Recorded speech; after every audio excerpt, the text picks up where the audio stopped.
আপনারা তো data entry সম্পর্কে জানেন। আপনি ডেটা লিপিবদ্ধ করছেন। ডেটা এন্ট্রি করতে আপনাকে একজন ভরসাযোগ্য মানুষকে নিয়োগ দিতে হবে। কারণ সেখানে যদি কোনো ভুল হয়, তাহলে আপনি যে ইমেইল করেছেন, ফ্যাক্স করেছেন, আপনি যে চুক্তি করছেন, সেখানে যদি ভুল হয়, তাহলে আপনাকে সমস্যায় পড়তে হবে। তাহলে প্রথম কথা, আমাদের কাজের ডেটা কে লিপিবদ্ধ করছে? ফেরেশতাগণ। তারাই এগুলো লিপিবদ্ধ করছে। তাহলে এখানে কি কোনো ভুল হওয়ার সম্ভাবনা আছে? না। কিন্তু এখানে আরও একটা ব্যাপার আছে। ব্যবসায়, লেনদেনে ও ইত্যাদি দুনিয়াবি কাজে আপনি কেবল একজন নির্ভরযোগ্য কাউকে নিয়োগই দিবেন না, একই সাথে আপনাকে এই প্রামাণ্যগুলো সংরক্ষণ করতে হবে। আপনারা কি ব্যাকআপ সার্ভার সম্পর্কে জানেন?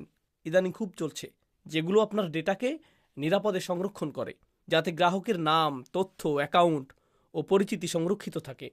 কোন দিন কোন প্রোডাক্টটি পাঠাতে হবে সব কিছু সংরক্ষণ করে রাখা হয়।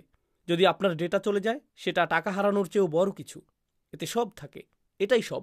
তাহলে গত সূরায় এই তথ্যগুলোর লিপিবদ্ধকরণ নিয়ে বলা হয়েছে, কিন্তু এই সূরায় বলা হচ্ছে সেই তথ্যগুলো কিভাবে সংরক্ষণ করা হচ্ছে, এগুলোকে কোথায় রাখা হয়েছে।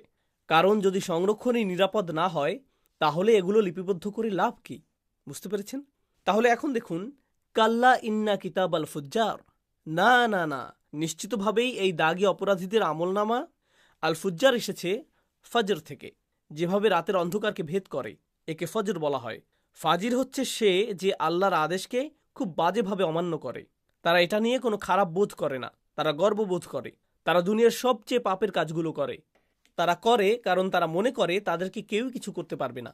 তারা এমন মনোভাব পোষণ করে, কেই বা আমাকে দেখছে, কে আমাকে ধরতে আসবে, কে আমাকে আটকাবে, কেই বা আমাকে এগুলো নিয়ে ধরতে আসবে। তাহলে এই মনোভাব, আল্লাহ আজ্জাজাল্লাহ বলেন, তুমি একটি ফাজির হতেই পারো, কিন্তু তুমি যা করো সবই লিপিবদ্ধ করা হয়েছে এবং এগুলোকে একটি বইয়ে সংরক্ষণ করা হয়েছে। এটাই হলো দাগী অপরাধীদের আমলনামা। এটা হচ্ছে একটি তালিকা, একটি নিবন্ধন খাতা। কিছু আলেমগণ মন্তব্য করেছেন, প্রাচীন সময়ে অন্ধকার কূপ ব্যবহৃত হতো এবং সেখানে অপরাধীদের রাখা হতো। সেখানে ঢোকার মুখে একজন দারোয়ান থাকতো, একটা অফিসের মতো জায়গা থাকতো। সেই অফিসের ভিতরে রাখা মানুষগুলোর একটা তালিকা থাকতো। সেখানে লেখা থাকতো, অমুক লোক এতদিন ধরে এখানে আছে, তাকে অমুক সেলে রাখা হয়েছে, তাকে এই এই সাজা দেয়া হবে, এই সময় তাকে ঢোকানো হয়েছে, এতদিন পর তাকে বের করা হবে, ইত্যাদি ইত্যাদি। সেখানে একটা বিশাল তালিকা ছিল। তালিকাটা কোথায় রাখা হতো? একে রাখা হতো সেই জেলের ঠিক বাইরেই। ধরুন কেউ যদি বলে আমার সময় শেষ, আমি এবার বের হব, সেখানের দায়িত্বশীল কী দেখত? সেই তালিকাটা দেখত। এই দৃশ্যটি কিছু সালাফগণ বর্ণনা করেছেন। কয়েকজন বলেছেন এটা পৃথিবীর অভ্যন্তরে অবস্থিত, যেখানে অপরাধীদের আত্মাগুলোকে রাখা হয়েছে। আল্লাহু আলাম।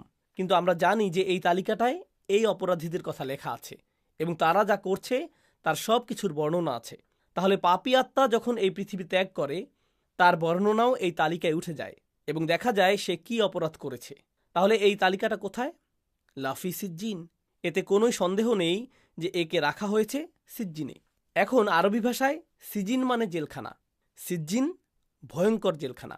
তবে কেউ কেউ বলেন এটা হচ্ছে কোনো একটা জায়গার নাম, কিন্তু এই নামের মূল অর্থের কারণে আমরা বুঝতে পারছি সেই স্থানের ধরনটা কোনো একটা জেলখানার মতোই হবে।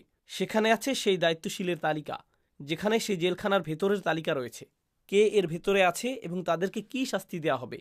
তাহলে আপনারা বুঝতে পারছেন এই তালিকাটি কতটা গভীর। এই কিতাব আল ফুজ্জারে কি কি আছে? আমরা এ ব্যাপারে কোরআনের কিছু জায়গায় আরও কিছু বর্ণনা পাই। যেমন সূরা কাহাফে আমরা পাই, মাহলি হাদ আল কিতাব, এটা কেমন বই, লা ইউগাদিরু সগীরাতান ওয়ালা কাবীরাতান ইল্লা আহসাহা। এখানে ছোট বড় কোনো কাজই ছেড়ে দেয়নি, বরং সব কিছুর হিসাব রেখেছে। এমন কোনো ছোট বিষয় নেই, ছোট কোনো প্রতারণা, ছোট একটু মাংসের টুকরো, কাজে 1 মিনিট ফাঁকি, এর কোনো কিছুই দেখছি বাদ রাখেনি। সব কিছুই পরিপূর্ণভাবে লিপিবদ্ধ করা হয়েছে। তাহলে লা ইউগাদিরু সগীরাতান ওয়ালা কাবীরাতান ইল্লা আহসাহা। এখানে আল্লাহ আজ্জা জাল্লাহ বলছেন, ওয়ামা আদরাকা মা সিজ্জিন। আমরা গত সূরায় পাই, ওয়ামা আদরাকা মা ইয়াউমিদ্দিন।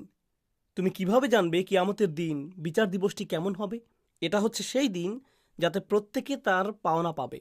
যার ন্যায় বিচার নিয়ে ন্যূনতম ধারণা আছে, সে এই কথা শুনলে কেঁপে উঠবে। কিন্তু এখানে তিনি সরাসরি অপরাধীদের সাথে কথা বলছেন, যেখানে বিচারের দিনে প্রত্যেকেই দুশ্চিন্তায় থাকবে। সেখানে সবচেয়ে দাগী আসামিদের বলা হচ্ছে, শুধু বিচার নিয়েই ভয় দেখানো হচ্ছে না, জেলখানার ব্যাপারেও ভয় দেখানো হচ্ছে।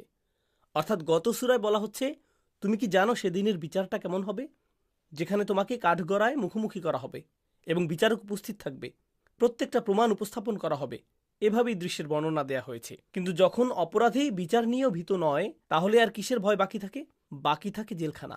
ওমা আদরাকা মা সিজ্জিন, তুমি কি জানো সিজ্জিন কি? এই জেলখানাটি কেমন, কিভাবে সমস্ত প্রমাণ সংরক্ষণ করা হয়? আল্লাহ বলেন কিতাবুম মারকুম।